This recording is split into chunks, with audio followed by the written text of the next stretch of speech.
मेरा नाम शबनम है। मुझे प्यार से बच्चे शबू दादा कहते हैं। मेरे शोहर की तबीयत ख़राब हो गई थी, इस वजह से मैंने जो उनसे ये सैकड़ों का काम किया है।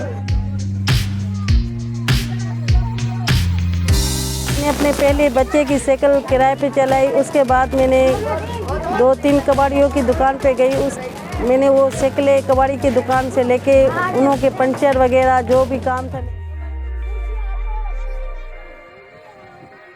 कारोबार को जो उनसे अपने दरवाजे पे रखा। तो सैकड़ों की हवाई रोजी थी, कभी लगती थी कभी नहीं लगती थी, हालात बहुत तंग थे। इस वजह से मैंने गुड्डा गेम और स्नूकर चलाई है।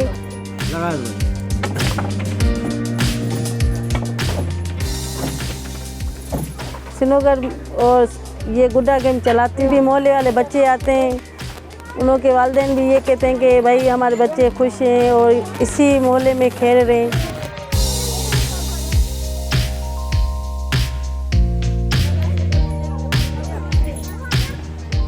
औरत कमज़ोर नहीं होती है। भीख मांगने से अच्छा है कि वो ऐसा काम कर इज्जत से रोज़ी कर सकते हैं।